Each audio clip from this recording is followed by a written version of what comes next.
말세는 배도의 때다. 그러므로 말세 성도는 인내가 필요하다.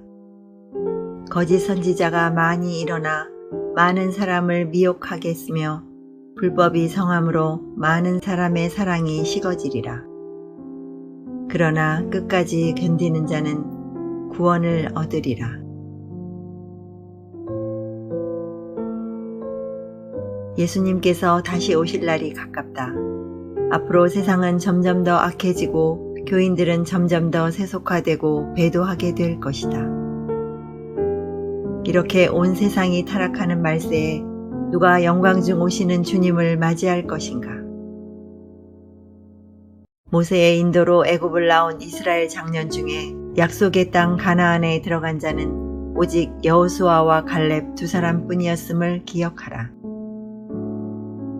나머지 모든 이스라엘 백성들은 하나님을 불신하고 원망하고 멸시하다가 광야에서 다 죽었다. 그들에게 일어난 이런 일은 본보기가 되고 또한 말세를 만난 우리를 깨우치기 위하여 기록되었느니라. 그런즉 선줄로 생각하는 자는 넘어질까 조심하라. 영원한 생명으로 인도하는 길은 언제나 매우 좁고 협착하다는 것을 잊지 말라. 특히 마지막 때에 구원받는 소수에 들어가기 위해 깨어 기도하라. 1. 세계 권력자, 적그리스도, 대통령들, 장군들, 부자들, 세속의 권세를 가진 종교 지도자들보다 고난받고 죽임당하는 성도가 더욱 복받은 존재다. 요한계시록을 보면 종말에는 두 종류의 인간이 등장한다. 1. 세계 독재자, 짐승, 적그리스도, 거짓 선지자, 배도한 수많은 교인들, 음녀, 적그리스도와 거짓 선지자를 추종하는 이 땅에 사는 모든 인간들. 2. 하나님의 계명과 예수님에 대한 믿음을 지키다가 짐승과 거짓 선지자에게 고난을 받거나 죽임을 당하는 성도들. 1번에 해당하는 사람은 인류의 대다수를 차지할 것이고 2번에 해당하는 사람은 매우 적을 것이다. 마치 노아의 때와 같을 것이다. 지금 세상에서는 짐승, 거짓 선지자, 세속의 권세를 가진 종교 지도자들, 음녀, 왕들, 장군들, 부자들, 사업가들이 하나님 없이 자고하며 악을 자행하며 세력을 떨치고 있지만 이들의 운명의 날이 곧 닥칠 것이다. 그리스도를 진실하게 믿고 의의 말씀에 따라 사는 성도들은 현재에는 짐승과 거짓 선지자와 악인들에게 잠시 고난을 받으나 그들과 비교할 수 없이 큰 복을 받은 사람들이다. 성도들이여, 주 안에서 담대하고 항상 감사하는 자가 되라. 2.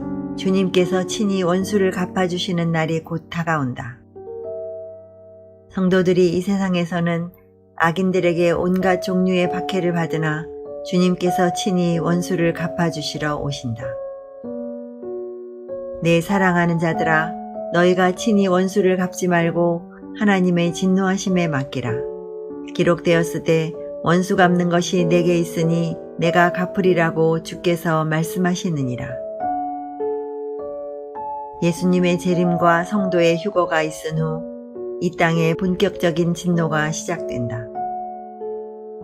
일곱째 인을 떼신 후에 하나님께서는 악을 행하며 산 인간들을 심판하시기 위해 일곱 나팔재앙, 일곱 대접재앙을 보내실 것이다. 요한계시록 16장부터 시작되는 일곱 대접 심판이 가장 무서운 마지막 하나님의 진노이다. 이 심판은 짐승의 표를 받은 사람들과 그 우상에게 경배하는 자들에 대한 것이다. 일곱 대접재앙은 그 범위가 이 지구 전체에 미치는 하나님의 마지막 진노의 심판이다. 요한계시록 17장, 18장에는 큰 음녀, 배도한 교회, 거짓 신자가 심판받는 내용이 나온다. 음녀교회는 세상의 권력 위에 앉아서 짐승과 더불어 참된 성도를 박해했다. 그러나 이제 음료는 하나님의 심판을 받아 짐승과 열왕의 손에 죽임을 당하고 불로 태움을 당한다.